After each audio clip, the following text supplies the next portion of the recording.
Hi there, Nazneen. So before we get started on your essays, I just want to address your questions here. Let's look at them. The first question is in advantages, disadvantages, or benefits and drawbacks, or pros and cons. Is it preferable to write one paragraph for advantages and one for disadvantages, or should I write more, and what is my position? Well, it depends. If it says to you, I can't really say it depends. That's not true. Basically, if the question is discuss both views and give your opinion, then you have to discuss both views equally. All right, equally. If it's do the advantages outweigh the disadvantages, and the answer is yes, or whatever the answer is, then the side that you support um, can be, and I say this with a lot of caution, a little longer, but not a lot longer. And let me explain to you why. If you look at the band descriptors, there is something under band 7 task achievement that says covers all parts of the question equally. So you don't want to have like a small paragraph for the side you don't support and then this enormous paragraph for the side that you do. What you want to do though is use stronger language for the paragraph that you support. Okay, so you'll use, like, how can I say this? Maybe some less convincing language for the side that you don't really support. So things like it is often believed, or it is a let's see, there are many who say that, so and so forth. That's what you would say for the side you don't really support. But for the side that you do support, you'd be far firmer with your language, saying things like however, there can be no doubt that, or what else, even linking words like clearly or certainly, and then your sentence are some of the ideas that make your language sound stronger. Okay, so that's question number one. Here you say, if it is agree, disagree, can I write both paragraphs as per my position? For example, if I agree, then can I write both paragraphs on why I agree, or should I still discuss both views? Now, this is a really interesting question. And I have talked to a lot of examiner friends about this. If it's a to what extent essay, then you can discuss both sides. Now, assuming that it's clear that you can see value in both sides. Now, when you read most of these topics, okay, let me see if I can put this in a way, in like under 50 words. The more comfortable you get with IELTS topics and the more familiar you get with them and the way they're written and really understanding what they are asking you, you will see that most of the time it's difficult to actually have just 100% I agree on this topic. Okay, so whenever you look at to what extent do you agree or disagree, ask yourself, okay, I agree with this 90%. What about that 10% I don't really agree with? What could I say about this? What could I talk about this? And you'll find that it's a much richer essay like this because it shows that you have the maturity of thought to really analyze a question from all its different angles. Okay, so generally speaking, when something is 100% in favor, it's usually because the candidate, the test taker, hasn't really understood some of the finer nuances of the question. Okay, and I do say that with a lot of caution because there are some times where you're kind of like, well, I really could not argue anything to the opposite of this. But just keep it as a rule of thumb and look at a lot of different questions that, do say to what extent do you agree or disagree, and see if you understand what I'm trying to tell you here. Now, there are some essay questions, though, that ask, do you agree or disagree? Here you should take a clear position because they're asking you one or the other. You're not really supposed to kind of be in the middle somewhere. Okay, so that's one place where you could do that. We just discussed one side. Okay, Here you wrote, can I start the second paragraph with, is there is ample evidence, or should I use this in paragraph 1 only? You suggest that it's okay. You should have a stronger second paragraph because the second paragraph is the one supposedly that you support and the one that um, are in favor of. Your language should just be stronger. So, you could certainly say there's ample evidence in favor of this position to support the view that, XYZ. So yes, you could use that, absolutely, but just make sure that the language is more convincing and shows that your viewpoint here is stronger. All right, so I hope that answers your questions. Let's take a look now at your essays. Okay, so here we've got the movie preferences, so let's see what you said. Wait, hold on, there we go. The bar chart shows 6 different genres, careful with your spelling here, of movies preferred by male and female moviegoers worldwide. Fine. The most popular movies preferred by young adults of both genders were comedy pictures, and least preferred was animation. Is that true? Hold on. Yeah, it is. Okay. Well, least preferred collectively by both. Let's see. Okay, so check it out. That's true for women. Animation was the least popular. But if you look for men, the least popular was romantic movies. So what you've basically told us here isn't entirely accurate. It's just true for women. And if you want to talk about which genre collectively was their least favorite, then that would be true. But it's not 100% true. So let's try something a little different here. All right, so looking again at how you wrote it, you said the most popular movies preferred by young adults of both genders were comedy pictures, and least preferred. Yeah, was I? You know what? I would. This isn't your overview, is it? If it is, then you really need to put some sort of a signpost with something as simple as overall. If it's not, then let me think about it for a second. You know what? Why should this be your overview? So I would have put an overall here, and then the least preferred was animation for women and romance for men. That's far more accurate, and it's not like you're really writing a ton more here. Action and romance also had high viewership, but there was significant difference between male and female audiences, with more males preferring action and more females preferring romantic movies. Now, I don't know if this is your overview. I'm not really sure if this is your overview, then this absolutely had no business being here. You should have just stopped here. But it's really important that you do put something like overall or even something like clearly. One of these two will help kind of point out that this is your overview. If this is your overview, then this sentence really shouldn't have gone here. All right, males mostly preferred action and comedy movies at 137 and 145 respectively.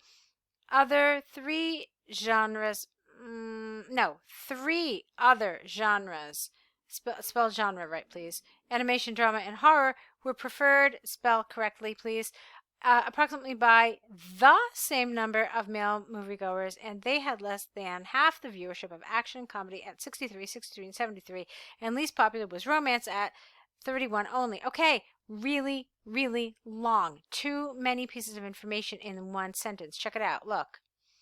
All right. So it's just too much information in one sentence. Let's see. I mean, you didn't have to talk about romance here. Okay, less than capital L, less than 1/3 of males preferred romantic movies compared to action comedy. Females preferred comedy and romance at 137 and 116, females preferring them over other genres. Okay, get rid of the word females. It's redundant. We know we're talking about females. And other genres, again, it's RE. Almost the same number of females preferred action and drama movies at 82 and 86, while the least number of them watched animation and horror at 54 and 64. So let's see. 1, 2, 3, 4, 5, 6. Okay. Let's see. Here's your overview. That's why I didn't see it. Overall, comedy was very popular amongst all young adults worldwide, while romance and action viewership differed greatly between young male and female moviegoers. All right, perfect. That's good. That's an overview. Great. Okay. I was a little Surprised there for a second that you had what you had here. All right, but I got to be honest with you. This paragraph really did confuse me because the information you included, especially that first sentence, read a lot like an overview, especially for the fact that you didn't um, include any data, but then you added this whole thing here. So it's not really the most logical organization here. Remember that we can put their overview either right after the introduction or we can put it at the end the way you've done. My personal preference is right after the introduction for a variety of reasons that I'm not really going to get into right now, but I'm happy to explain it at some other point. Okay. So, let's see. You had a variety of spelling mistakes. I mean, genre is a word that's included here. Where is it? Okay, it's not. Anyway, you kept spelling genre wrong and you spelled words like preferred wrong. Not all the time. So here you spelled it wrong, but I mean, here you spelled it correctly, but here you spelled it wrong. So there were some little grammatical and spelling mistakes here. Um,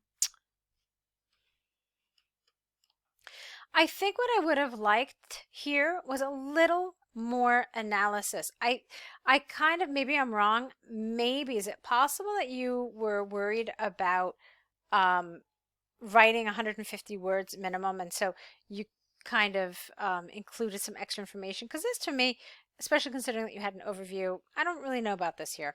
But let's talk about how you could have organized some of this. I agree with you that separating this into paragraphs, male and female, is a good idea. That's how I would have done it too. Um, so yes, I would have started talking about male figures at comedy. Would have then said that the second most popular genre had eight fewer viewers. Then I would probably go to the least popular. I would say that with a very large difference, the least favorite movie for men was Romance. It was viewed by 100 fewer men than action.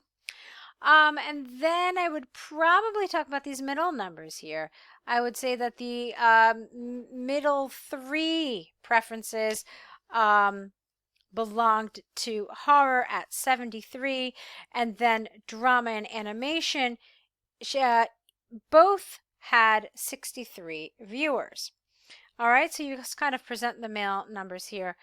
You could have also said that this too was half of what the second most popular preference was. It was approximately half of what the first and second was. You could have said something like that. You could have even said that for horror. So you could have said that this is half of, comedy. So you can make those sorts of connections to show just how these big these differences are.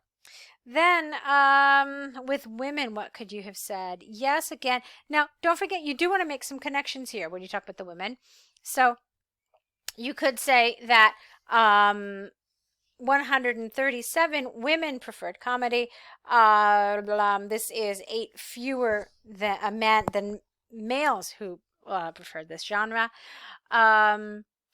Then you could have said, however, one major difference with the men was that the second most popular movie was romantic movies. Okay. And then you can talk about that number. Then you can talk about drama. You could have then again point out the difference with the male figure. But what the thing you could also say is that the least popular movies amongst women were animation and horror, where they shared similar numbers to their male counterparts. And then you can remind them what the numbers were. 54 women watched this as opposed to 63 men, and 64 women watched this as opposed to 73. So you could say something like that, drawing the comparisons here. All right, so we've spent a ton of time on this. Let's now take a look at your task 2. So let's go to the domestic and international travel. This is advantages and disadvantages, so you just have to talk about both of them. You don't have to say necessarily which one you're in favor of, at least not in your introduction. Let's see what you said. Experts throughout the developing and developed world have debated on the issue of increasing travel and tourism domestically and worldwide. Some believe that there are certain disadvantages to the increase in number of people traveling domestically or internationally, and I agree with that. Although there are many advantages of travel. What's going on with these? Hang on a second. Full stop here, and I agree with that. Okay, so capital, although there are many advantages of traveling, there are certainly drawbacks too. In this essay, I will discuss both the benefits and drawbacks by setting examples with an S from WTTO and the WHO. Fine, okay? But careful with these run-on sentences. They just keep going, keep going. You need to break them up somewhere. All right, so let's see what you wrote in the first body paragraph. There is ample evidence of positive... no, let's fix this. There is ample evidence of the positive impact of traveling on the world economy. The central reason behind this is twofold.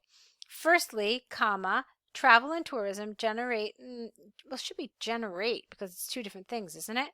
Huge profits for countries and the world globally. Full stop. A recent WTTO report showed that tourism and travel, that the tourism and travel industry contributed 3.6 GDP, which was more than the GDP of world global economy. All right, I don't really understand that. Secondly, comma, it contributes to healthy human resources industry. It contributes to a healthy human resources industry and reduces unemployment as more people are hired by the sector, and a study conducted by IMF showed that 1 out of 4 individuals were employed in the sector. Okay? Therefore, comma, more people traveling improves the world economy and reduces unemployment, which is crucial in these times of economic meltdown. All right, fine. Just please be careful with some of this punctuation. On the other hand, more traveling leads to intermingling of people, not the people, get rid of the, within the country and abroad, leading to spread of diseases and infection globally. A recent WHO report showed that the main reason of spread of the current COVID infection, it's a virus, was due to people traveling within the country and abroad, and also recommended to suspend all travel to halt the spread of disease. Therefore, comma, traveling without proper precautions and vaccinations could prove to be detrimental for people globally due to the spread of contagious infections and other illnesses. All right, fine. We're going to talk about one thing in about a minute. So let's see. In conclusion, I believe, get rid of the comma here. In conclusion, comma, I believe, I would have preferred that here. So let's try it one more time. In conclusion, comma, I believe that although travel and tourism is vital for the world economy, it also has some serious drawbacks, and as more people travel, good public awareness programs and stringent measures should be available to make traveling more safe and enjoyable. All right, so again, it's a super long sentence. I mean, you've got this paragraph that's one sentence. Break it up somewhere, okay? So here is where I would have broken it, okay? And then get rid of and, new sentence. As more people travel, good public awareness programs and stringent measures should be made available to make traveling safer and more enjoyable. All right, a little bit of grammar there. So, like I said, be careful with using and to combine these really long sentences. You don't really need it. And is pretty simple, so I wouldn't go that way, okay? Now, here's what I wanted to talk to you about. I said we'll talk about it in a minute. Remember what it says. Advantages, plural, disadvantages, plural. So what did you talk about in terms of advantages and disadvantages? You said world economy. You said it increases the GDP, and you said it also gives people work. So fine. Now here, you really only talked about one disadvantage. You said that it leads to the spread of disease. Where is your other disadvantage? You really needed to talk about more than one because it does talk about, again, plural advantages, plural disadvantages. So that's something I want you to be careful about. Okay, so good use of the template, but definitely keep in mind some of the comments I made about this set. All right, let's see another set from you. I'll be looking forward to it, so good luck with it.